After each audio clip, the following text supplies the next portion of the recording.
Hoje é dia de Superman ano 1.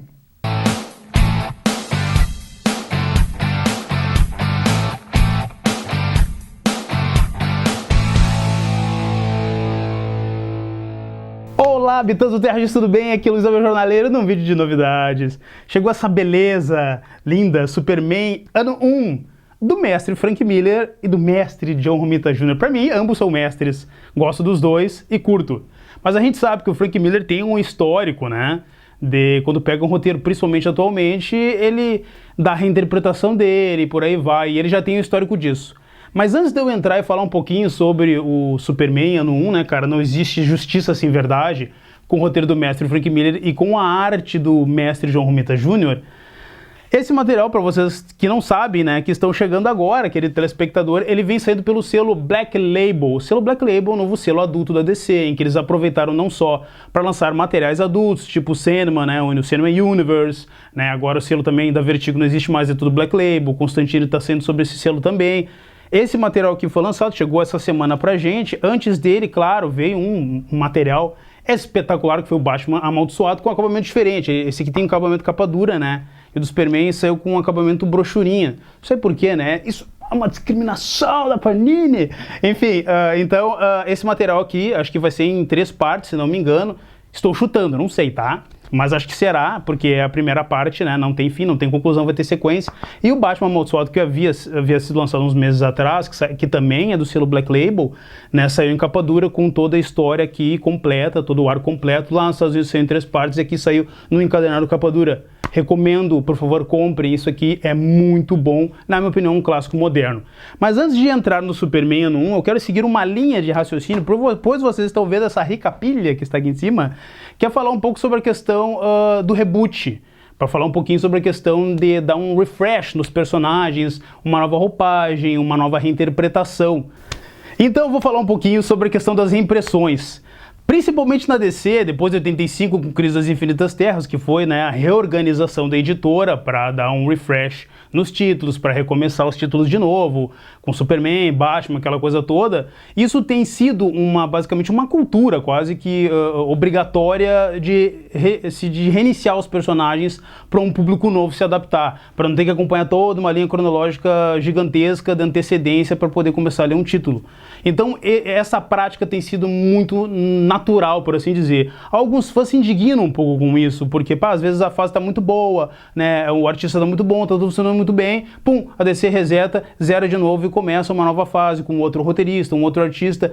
Alguns gostam, outros não, mas esse é o mercado, pessoal. Infelizmente a gente acaba tendo que se habituar. Então separei nessa pilha para fazer uma sinopse ligeira, um pouco dos exemplos dos resets, dos reinícios que deram certo e alguns não. Começando, né, com o formato Roots, né, depois de 1985, né, Superman, Batman e companhia, todo o universo DC foi reiniciado. E alguns grandes artistas, por assim dizer, fizeram seus nomes com esses reinícios, né, e alguns já tinham os seus nomes consagrados e só deram sequência. Vamos começar com o material Roots do Superman, do John Byrne, A Origem do Novo Homem de Aço, que foi publicado no formatinho número 38, tá bom, hein, diretor? Tá legal? Cara, esse material é muito legal. Depois do Crise das Infinitas Terras, o John Byrne veio e deu um novo reinício pro personagem, muito coerente, uma coisa mais pé no chão, menos incrível. O Superman não tinha todo aquele poder, né? A editora aproveitou para deixar ele um pouquinho mais humanizado, por assim dizer, e tal. Foi um material que até hoje é extremamente elogiado, procurado e reverenciado, tá? Vai ser um bate-pronto bem rápido.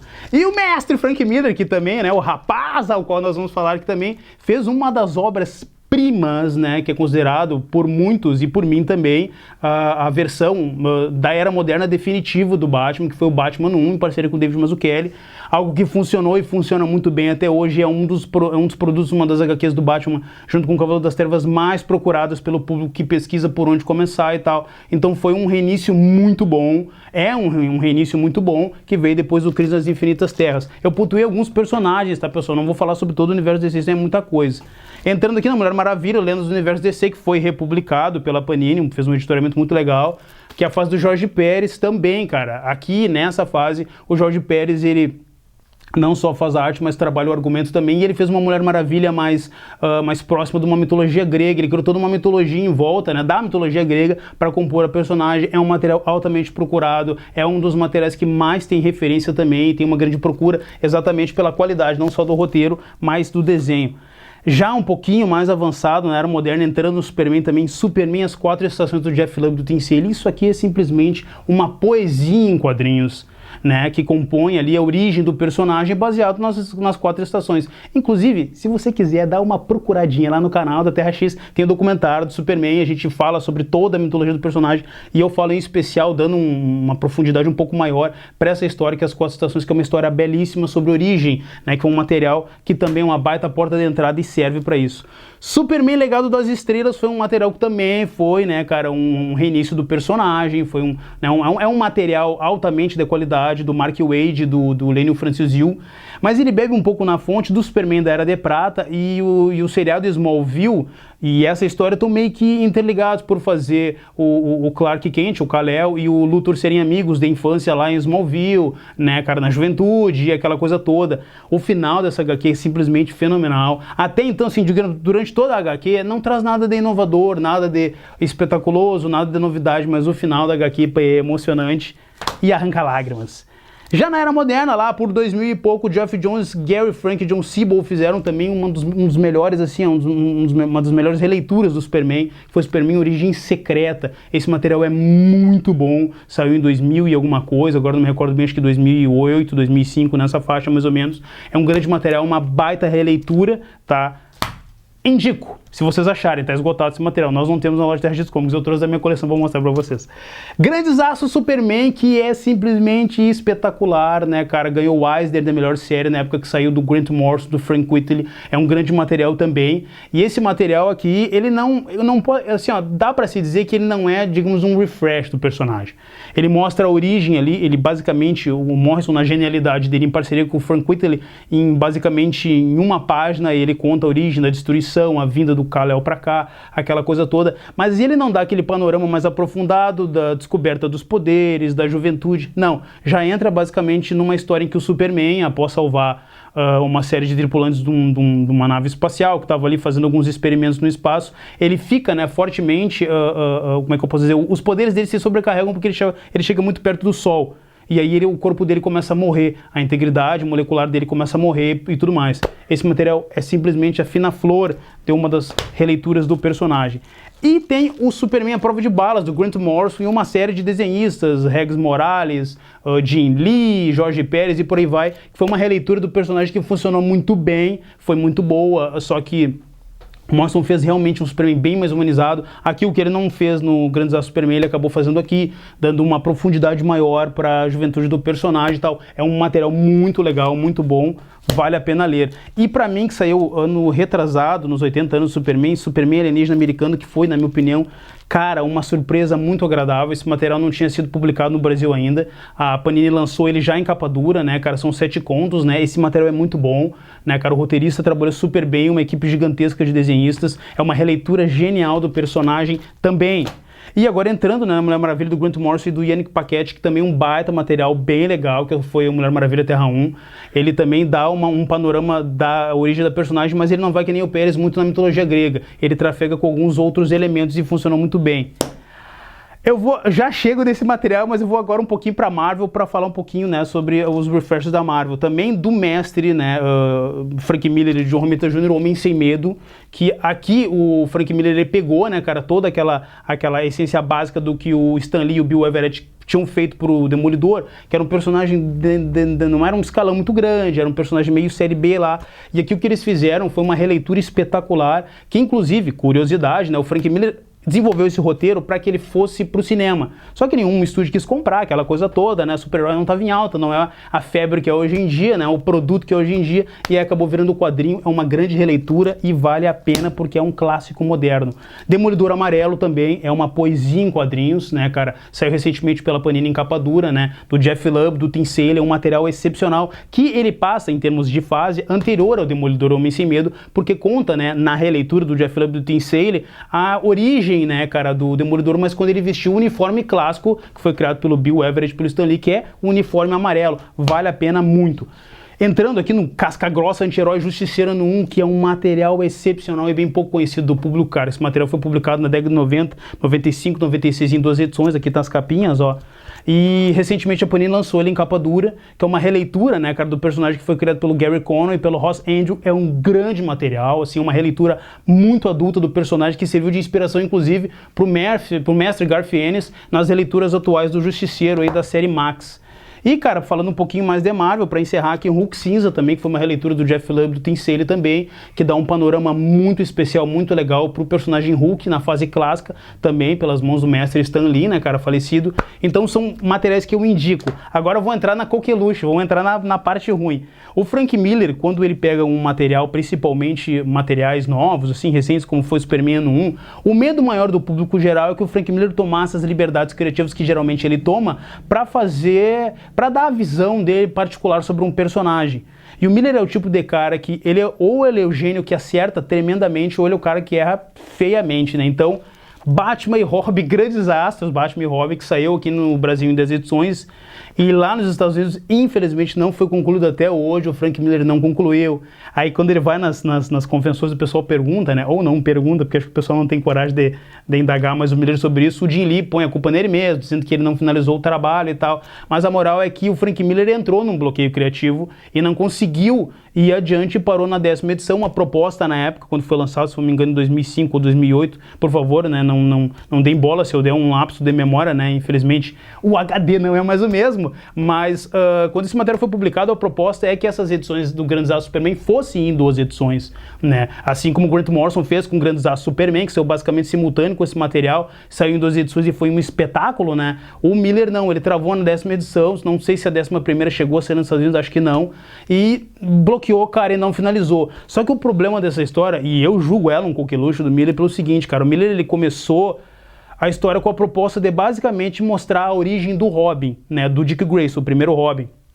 E a releitura que ele deu começou um pouco confusa, a morte dos pais do Robin não é aquela morte que a gente está acostumado a ver no quadrinho da Era de Ouro, né, que eles são sabotados pelo Zuko, caem do trapézio, morrem, e ele fez uma coisa um pouco diferente. Ele se perdeu da 2ª e 3ª edição em diante, né, cara, ele já colocou o Canário Negro no meio da história, já puxou o Coringa, então, cara, ele foi se perdendo, que eu acho que lá no final das contas nem ele mais sabia o que ele ia fazer, e o troço se perdeu totalmente. O material vale muito pela arte do Jim Lee, que tá em um espetáculo à parte, mas infelizmente o roteiro do Miller capengueia muito. Então quando foi anunciado pelo selo Black Label que ia sair o Superman, eu fiquei com um pouco de medo, porque infelizmente quando o Miller decide tomar devidas decisões assim, criativas e releituras, cara, é um pouco complicado, dá medo. Enfim, esse material não funcionou, mas já chegarei no Superman ano 1. E para citar um último refresh, por assim dizer, que eu acho que é um material bem legal, que é do Snyder, que é o Batman ano 0, que bebe bastante na fonte da Era de Ouro, e inclusive o novo filme do Batman com o Robert Pattinson, que está aí em processo de filmagem, que tem a direção do Matt Reeves, vai beber muito nessa fonte do Batman ano 0, né, da fase do Snyder, um pouco do Corte das Corujas, né, um pouco inclusive da própria indumentária, do uniforme do Batman. No filme vai beber bastante dessa fonte aqui, que foi a releitura que o Snyder e o Greg Capullo deram pro personagem, aquela coisa toda. É um bom material, a fase do Snyder é legal, o Corte da Coruja, a Noite das Corujas é um material bem bacana, aconselho vocês a ler. Terminada a palestra, vamos chegar no Superman ano 1. O que você achou, jornaleiro? Eu gostei. Pessoal, isso aí não tô falando isso aí pra vender a revista, tá? O material ele vende por si só, Frank Miller vende por si só, John Romita Jr. vende por si só. Eu não preciso fazer propaganda pra esses caras. Mas o que eu achei desse material quando eu comecei a ler? Eu li ele em 2 dias, né? Eu li, digamos, 80% da HQ de noite, assim, aí bateu um pouquinho do sono, né? Não porque a HQ é ruim, hipótese nenhuma, é porque eu tava com sono mesmo. E no dia seguinte finalizei, gostei. Tá, o material não se conclui aqui, mas vou citar algumas partes e mostrar algumas páginas internas. Esse material aqui é excepcional, eu curti muito, porque o que o Frank Miller fez com o Superman ano 1? O Frank Miller pegou toda a mitologia do Superman, que já é extremamente conhecida de todos, né? O Krypton se destrói, o planeta dele se destrói, o pai dele coloca ele na nave, né? Jor-El e Lara salvam o filho, mandam pra Terra, isso aí ficou igual, ele não alterou nada, não mudou nada, ele foi extremamente respeitoso, ele não quis tomar liberdades criativas, fazer algo diferente, não, ele respeitou a mitologia. O desenho do Romita Jr. tá sóbrio, tá retinho, tá legal, sem nenhuma perda, nenhum exagero, nada, cara, tá redondaço. Vou mostrar algumas páginas internas pra vocês. A primeira página, pra mim, uma das melhores imagens da revista, né, cara, é do Kal-El voando com a Lana. Isso não é novidade, já foi mostrado no Superman As Quatro Estações. A primeira vez que ele, acho que a primeira pessoa pra quem ele mostra que pode voar é para a Lana também, né, que o Miller não fez nada criativamente diferente, mas ele fez com lirismo e deixou belo no texto dele, porque o Miller, cara, quando quer, é um poeta, assim, único. Bom, vamos mostrar algumas páginas, marquei algumas páginas internas para vocês olharem, tá? Krypton não é, assim, a liberdade criativa que o Romitinha, tá legal aqui, diretor?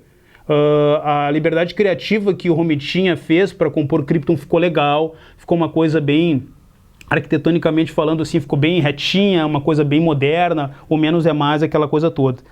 A narrativa que o Miller deu, cara, para mostrar a destruição de Krypton foi bem sóbria e bem objetiva, mas os textos são bem bonitos, cara, são bem legais, porque mostra o desespero dos kryptonianos, né, cara, por mais que eles fossem uma civilização extremamente avançada, cara, o planeta deles está sendo destruído, eles vão morrer, a morte é iminente, não tem o que fazer. O Jor-El, que já estava preparado para isso, construiu a nave, aquela coisa toda, e o texto é bem interessante porque ele mostra, com uma certa poesia,